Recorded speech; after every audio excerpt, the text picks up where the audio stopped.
എല്ലാവർക്കും നമസ്കാരം. ലിബറൽ റെസ്പോൺസിലേക്ക് എല്ലാവർക്കും സ്വാഗതം.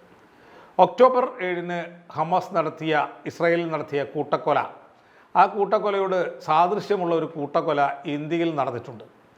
1857 ശിപ്പായി കലാപത്തിലാണ് ആ സംഭവം ഉണ്ടായത്. ബ്രിട്ടീഷുകാരായ കുറേ സാധാരണക്കാരെയും അവരുടെ ഭാര്യമാരെയും കുട്ടികളെയും വെട്ടിനുറുക്കിയ ഒരു സംഭവം. അതിന് ബിബികർ കൂട്ടക്കൊല എന്നാണ് അറിയപ്പെടുന്നത്. അത് ജയിച്ചത് നാനാ സാഹബ് എന്ന ഒരു ചിൽപ്പാവൻ ബ്രാഹ്മണൻ ആയിരുന്നു. ഈ ചിൽപ്പാവന്മാർ എന്ന് പറയുന്നത് മറാഠയിലെ ഭരണാധികാരികളായിരുന്നു. ബ്രിട്ടീഷുകാർ ഇന്ത്യയിൽ വന്നില്ലായിരുന്നെങ്കിൽ മറാഠ സാമ്രാജ്യം ഭരിക്കേണ്ട ആളുകളായിരുന്നു ഈ ടീം. പേഷ്വ എന്നാണ് ആ രാജാക്കന്മാരെ വിളിച്ചിരുന്നത്. അവർ ഭരിച്ചിരുന്ന ഒരു കാലം ഉണ്ടായിരുന്നു. ആ കാലത്ത് കടുത്ത ജാതി വ്യവസ്ഥയും ഐത്തവുമാണ് അവർ നടപ്പാക്കിയിരുന്നത്. ബ്രിട്ടീഷുകാർ ഈ രാജ്യത്തെ പിടിച്ചടക്കാൻ വന്നപ്പോൾ ഐത്തം അനുഭവിച്ചു കൊണ്ടിരുന്ന ദളിത് ജാതികളെല്ലാം കൂടി ബ്രിട്ടീഷുകാരുടെ ഒപ്പം ചേർന്ന് ഈ പേഷ്വകളെ തോൽപ്പിച്ചു. നമ്മൾ പറഞ്ഞ ഈ നാനാ സാഹബിൻ്റെ വളർത്തച്ഛനായിരുന്നു ഈ തോറ്റ പേഷ്വ. അപ്പോൾ പുള്ളിയോട് ബ്രിട്ടീഷുകാർ പറഞ്ഞു, നിങ്ങൾ നാട് വിട്ട് ഓടണം, പെൻഷൻ നിങ്ങൾക്ക് ഞങ്ങൾ വീട്ടിലെത്തിക്കാം, അതുകൊണ്ട് സുഖമായി കഞ്ഞി കുടിച്ച് ജീവിച്ചോളണം, ഈ ഭാഗത്തേക്ക് വരരുത്. അങ്ങനെ ആ പേഷ്വ ഉത്തർപ്രദേശത്ത് പോയി ഒരിടത്ത് താമസമാക്കി. പിന്നീടാണ് ഈ നാനാ സാഹബ് എന്ന് പറയുന്ന കുട്ടിയെ ദത്തുപുത്രനായി സ്വീകരിക്കുന്നത്. അങ്ങനെ സുഖമായി ജീവിച്ചു വരുന്നുണ്ട്. എങ്കിലും പഴയ രാജാവല്ലേ, വെറുതെ കാശും വാങ്ങി പെൻഷനും വാങ്ങി ജീവിക്കുക എന്ന് പറയുമ്പോൾ ഉള്ളൊരു വിഷമം നമുക്കറിയാലോ. ബ്രിട്ടീഷുകാരെ എങ്ങനെയെങ്കിലും കെട്ടുകെട്ടിച്ച് പഴയ ഹിന്ദു രാജ്യം പുനഃസ്ഥാപിക്കണം, ജാതി വ്യവസ്ഥയും അതുപോലെ വർണ്ണവ്യവസ്ഥയും ധർമ്മവും ഹിന്ദുധർമ്മവും ഒക്കെ സ്ഥാപിക്കണമെന്നൊക്കെ അവർക്ക് ആഗ്രഹമുണ്ട്. പക്ഷേ സാഹചര്യം ഒത്തുവരണ്ടേ. ജ്യോതിഷം നോക്കി പൂജകൾ ചെയ്ത് അവർ കാത്തിരുന്നു. അങ്ങനെ ഇരിക്കെ 1857 മെയ് 10-ന് ഉത്തർപ്രദേശിലെ മീററ്റ് പട്ടണത്തിൽ ഒരു കലാപമുണ്ടായി. അതിൻ്റെ കാരണം അവിടുത്തെ ബ്രിട്ടീഷ് പട്ടാളത്തിൽ ഇന്ത്യക്കാരായ, അവിടുത്തെ എല്ലാ സ്ഥലത്തും അന്നത്തെ പട്ടാളത്തിൽ ഇന്ത്യക്കാരായ മുസ്ലിങ്ങൾ ഹിന്ദുക്കളും ഉണ്ടായിരുന്നു. അവിടുത്തെ മുസ്ലിം ശിപായിമാരോട് ആരോ ഒരു കിംവദന്തി പറഞ്ഞു. അവർക്ക് വെടിവെക്കാനായി വെടിയുണ്ടയും ഗൺ പൗഡറും നിറച്ച ഒരു കാറ്റ്രിഡ്ജ് പാക്കറ്റ് കൊടുത്തിരുന്നു. അത് ഒട്ടിച്ചു വെച്ച ഒരു കാറ്റ്രിഡ്ജ് പാക്കറ്റാണ്. അത് ഒട്ടിച്ചത് പോർക്കിൻ്റെ നെയ്യ് കൊണ്ടാണ് എന്ന് മുസ്ലിങ്ങളോട് പറഞ്ഞു. അവരോട് ചോദിച്ചു, ആ പാക്കറ്റല്ലേ നിങ്ങൾ വായ കൊണ്ട് കടിച്ചു പൊട്ടിക്കുന്നത്?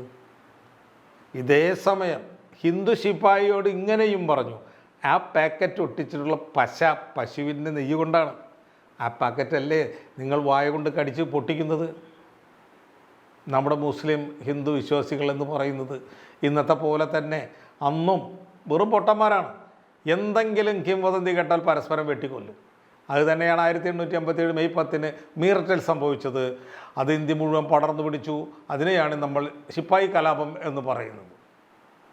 ഈ അധികാരം നഷ്ടപ്പെട്ടു പോയിരുന്ന ഈ ചിൽപ്പാവൻ ബ്രാഹ്മണർക്ക് ഈ കലാപം ഏറ്റവും വലിയ ഒരു അവസരമായി മാറുകയാണ് ചെയ്തത്. അപ്പോഴേക്കും അവരുടെ നിയോക്ത രാജാവായി നമ്മൾ പറഞ്ഞ ഈ നാനാ സാഹബ് മാറിയിരുന്നു. പുള്ളി ബ്രിട്ടീഷുകാരോടുള്ള കലിപ്പിലിരിക്കുമ്പോഴാണ് കലാപ വാർത്ത കേൾക്കുന്നത്. എന്താ ഈ പുള്ളിക്ക് കലിപ്പ് വരാൻ കാരണം എന്ന് ചോദിച്ചാൽ, അത് ബ്രിട്ടീഷുകാർ ഒരു നിയമം ആ കാലത്ത് കൊണ്ടുവന്നിരുന്നു. രാജാവിന് അവകാശികളില്ലെങ്കിൽ പിന്നെ കുടുംബത്തിന് പെൻഷൻ കിട്ടില്ല. നാനാ സാഹബ് ദത്തുപുത്രനാണ്. ബ്രിട്ടീഷുകാർ അവൻ്റെ പെൻഷൻ നിർത്തലാക്കി. ജോലിയും കൂലിയുമില്ലാത്ത വിയർപ്പിൻ്റെ അസുഖമുള്ള ഈ നാനാ സാഹബ് പെൻഷൻ കിട്ടാതെ എങ്ങനെ സുഖമായി ജീവിക്കും? അങ്ങനെ ടെൻഷൻ അടിച്ച് ജീവിക്കുമ്പോഴാണ് മീററ്റിൽ ബ്രിട്ടീഷുകാർക്കെതിരെ കലാപം തുടങ്ങിയ വിവരം പുള്ളി അറിയുന്നത്. നാനാ സാഹബ് പൊടുന്നനെ ഒരു സൈന്യവുമായി കാൺപൂരിൽ പോയി കലാപം നടത്തി. താന്തിയ തോപ്പി എന്ന് നമ്മൾ കേട്ടിട്ടുണ്ടോ? അങ്ങനെ പരിചയസമ്പന്നനായ ഒരു കമാൻഡറായിരുന്നു അദ്ദേഹം. ഈ നാനാ സാഹബിൻ്റെ കൂടെ ഉണ്ടായിരുന്നു. അദ്ദേഹത്തിൻ്റെ തന്ത്രങ്ങളും കുതന്ത്രങ്ങളൊക്കെ കൊണ്ടവർ ബ്രിട്ടീഷ് സൈന്യത്തെ കാൺപൂരിൽ നിന്നും പുറത്താക്കി. എന്നിട്ട് പറഞ്ഞു, ഞാനാണ് ഇവിടുത്തെ പേഷ്വ, ചിൽപ്പാവൻ ബ്രാഹ്മണരുടെ അധികാരം ഞാൻ തിരിച്ചു കൊണ്ടുവന്നിരിക്കുന്നു. ഈ നാനാ സാഹബിൻ്റെ ക്രൂരത അവിടെയാണ് നമ്മൾ ഹമാസ് നടത്തിയ കൂട്ടക്കൊലയുമായുള്ള ഒരു സാമ്യം നമുക്ക് കണ്ടെത്താൻ കഴിയുന്നത്. 1857 ശിപ്പായി കലാപത്തിൽ കൃത്യമായി അത് അടയാളപ്പെടുത്തിയിട്ടുണ്ട്. ഏറ്റവും നിഷ്ഠൂരമായ ഒരു ഉദാഹരണമായി കാൺപൂരിലെ ബിബികർ കൂട്ടക്കൊല. ശത്രുക്കളായ ബ്രിട്ടീഷ് സൈന്യത്തെയല്ല അങ്ങനെയായിരുന്നെങ്കിൽ കുഴപ്പമുണ്ടായിരുന്നില്ല. പക്ഷേ മറിച്ച് അവരുടെ സ്ത്രീകളെയും കുട്ടികളെയും സാധാരണക്കാരെയുമാണ് അവർ കൂട്ടക്കൊല ചെയ്തത്. പറയാൻ പോലും അറയ്ക്കുന്ന കൊടും ചതിയാണ് ഈ നാനാ സാഹബ് അവിടെ പുറത്തെടുത്തത്. കാൺപൂരിൽ യുദ്ധം നടക്കുന്ന സമയം ബ്രിട്ടീഷുകാരും അവരുടെ കുടുംബങ്ങളും ഒരു ചെറിയ മൺമതിൽ കോട്ടയ്ക്കുള്ളിൽ ഒളിച്ചു. അവിടെ ആകെ ഉണ്ടായിരുന്നത് ഒരു കിണറും 2 ബാരക്കുമായിരുന്നു. അവർക്ക് പുറത്തിറങ്ങാൻ കഴിയില്ല. പുറത്തിറങ്ങിയാൽ നാനാ സാഹേബിൻ്റെ സൈന്യം കൊല്ലും. 1000 പേരാണ് അവിടെ കുടുങ്ങിയിരുന്നത്. ഭക്ഷണമില്ല, മരുന്നില്ല, യാതൊരുവിധ സൗകര്യങ്ങളുമില്ല. കുട്ടികൾ മരിക്കാൻ തുടങ്ങി. ഉപരോധം അങ്ങനെ 22 ദിവസം പിന്നിട്ടു. അപ്പോൾ ബ്രിട്ടീഷ് കമാൻഡർ സർ ഹ്യൂഗ് വീലർ ഈ നാനാ സാഹിബുമായി ഒരു ഒത്തുതീർപ്പിലെത്തി. അപ്പോൾ ഒത്തുതീർപ്പാണല്ലോ. നാനാ സാഹിബ് ഉറപ്പ് കൊടുത്തു, സ്ത്രീകളും കുട്ടികളും ഉൾപ്പെടെ എല്ലാവർക്കും ബോട്ട് മാർഗം അലഹാബാദിലേക്ക് നിങ്ങൾക്ക് സുരക്ഷിതമായി പോകാം, ഇത് ഞാൻ നൽകുന്ന ഉറപ്പ്. ആ ഉറപ്പിൽ 1857 ജൂൺ 27 രാവിലെ ഏകദേശം 40ഓളം ബോട്ടുകൾ സജ്ജമായി. ആദ്യം ആണുങ്ങളെ മാത്രമായി നാനാ സാഹിബ് പുറത്തിറക്കി. ആണുങ്ങളങ്ങനെ ബോട്ടിൽ കയറാനായി സതിചൗരഘട്ടിലെത്തിയപ്പോൾ അവിടെ ക്രൂരമായ ചതി അരങ്ങേറി. നാനാ സാഹബിൻ്റെ സൈന്യം 300ഓളം ബ്രിട്ടീഷ് പൗരന്മാരെ വെടിവെച്ചും വാളുകൊണ്ടും അതുപോലെ വാളുകൊണ്ടും വെട്ടിയും കൊലപ്പെടുത്തി. എല്ലാ ബോട്ടുകൾക്കും തീയിട്ടു. 1-2 ബോട്ടുകളിൽ ചില ബ്രിട്ടീഷുകാർ രക്ഷപ്പെടാൻ ശ്രമിച്ചെങ്കിലും അവരെയും പിന്തുടർന്ന് കൊന്നു. എന്നിട്ടും കലിയടങ്ങിയില്ല. നാനാ സാഹിബും സൈന്യവും ഈ മൺമതിൽ കോട്ടയ്ക്കകത്ത് കയറി. സ്ത്രീകളെയും കുട്ടികളെയും പിടികൂടി. അവരെ കാൺപൂരിലെ ബിബിഗർ എന്ന കെട്ടിടത്തിലേക്ക് നിർബന്ധപൂർവം കൊണ്ടുപോയി അവരെ കൈകാര്യം ചെയ്യാനായി കശാപ്പുകാരെ കൊണ്ടുവന്നു. 1857 ജൂലൈ 15 അന്നാണ് അവരുടെ അന്ത്യദിനം. ഒരു ദാക്ഷിണ്യവുമില്ലാതെ സ്ത്രീകളാണ് കുട്ടികളാണ് എന്ന് പോലും നോക്കാതെ എല്ലാവരെയും വെട്ടി നുറുക്കി ശരീരഭാഗങ്ങൾ അവിടുത്തെ ഒരു കിണറ്റിൽ വലിച്ചെറിഞ്ഞു. ഹമാസ് ഒക്ടോബർ 7 ഇസ്രായേലിൽ പോയി ചെയ്തതാണ് 1857 ഈ നാനാ സാഹിബ് ടീംസ് ബ്രാഹ്മൺ ബോയ്സ് കാൺപൂരിൽ ചെയ്തത്.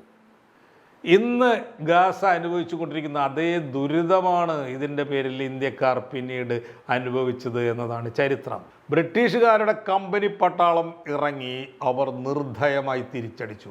പിന്നെ അവരുടെ മുന്നിൽ വന്നത് സാധാരണ ഇന്ത്യക്കാരനാണോ സൈനികനാണോ ചിൽപ്പാവൻ തീവ്രവാദിയാണോ എന്നൊന്നും അവർ നോക്കിയില്ല. ഏകദേശം 8 ലക്ഷം ഇന്ത്യക്കാരെയാണ് ബ്രിട്ടീഷുകാർ കൊന്നൊടുക്കിയത് എന്ന് ചരിത്രം പറയുന്നു. യുദ്ധം സൈനികർ തമ്മിലായിരുന്നെങ്കിൽ സൈനികർ മാത്രമേ ഇരുവശത്തും അന്ന് കൊല്ലപ്പെടുമായിരുന്നുള്ളൂ. നിരപരാധികളായ ഇന്ത്യക്കാർ ഒരാൾ പോലും ഒരു പക്ഷേ കൊല്ലപ്പെടുമായിരുന്നില്ല. ഗാസ ഇന്ന് കാണുന്ന കാഴ്ചയാണ് ഇന്ത്യ 1857 കണ്ടത്. ഇക്കാര്യം അറിയാനുള്ള ശാഖാ ക്ലാസ് കിട്ടാത്തത് കൊണ്ടാണോ എന്നറിയില്ല. ഒക്ടോബർ 7 ഇസ്രായേലിൽ ഹമാസ് നടത്തിയ കൂട്ടക്കൊലയ്ക്കെതിരെ ജൂതരേക്കാൾ കൂടുതൽ ഇന്ന് ശബ്ദിക്കുന്നത് ഹിന്ദു വഹാബികളാണ്. ശരിക്കും പറഞ്ഞാൽ ഈ ഹമാസിൻ്റെ മാതൃക ഈ ചിൽപ്പാവൻ നാനാ സാഹബാണ്. ഹമാസിൻ്റെ യഹിയ സിൻവറാണ് ഈ നാനാ സാഹബ്. ശരിക്കും ഹിന്ദു വഹാബികൾ പിന്തുണയ്ക്കേണ്ടത് ഹമാസിനെയാണ്. നമുക്കറിയാവുന്നതുപോലെ ബ്രിട്ടീഷുകാർ അതിക്രൂരമായി ശിപ്പായി കലാപം അടിച്ചമർത്തി. മറാത്തയിലെ ഐത്തജാതിക്കാരുടെ ഭാഗ്യം കൊണ്ടാണെന്ന് തോന്നുന്നു അവിടുത്തെ ബ്രാഹ്മണ ഭരണം അങ്ങനെ പൊടുന്നനെ അവസാനിച്ച് കിട്ടി. ഈ നാനാ സാഹബോ അയാൾ പേടിച്ച് നേപ്പാളിലേക്ക് മുങ്ങി. ഹമാസിൻ്റെ നേതാക്കന്മാർ ഖത്തറിലേക്ക് മുങ്ങിയതുപോലെ. ചരിത്രത്തിൽ 100% ഒരേപോലെ ഇരിക്കുന്ന സംഭവങ്ങൾ ഉണ്ടായിരിക്കില്ല. എന്നാൽ ചേർച്ചയുള്ള സംഭവങ്ങളുണ്ടാകും. ഹമാസിൻ്റെ ഒക്ടോബർ 7 മോഡലും ചിൽപ്പാവർസിൻ്റെ ജൂലൈ 15 മോഡലും അതിൽപ്പെടും എന്ന് മാത്രം പറഞ്ഞുകൊണ്ട് ഇന്നത്തെ ലിബറൽ റെസ്പോൺസ് അവസാനിക്കുകയാണ്. നന്ദി, നമസ്കാരം.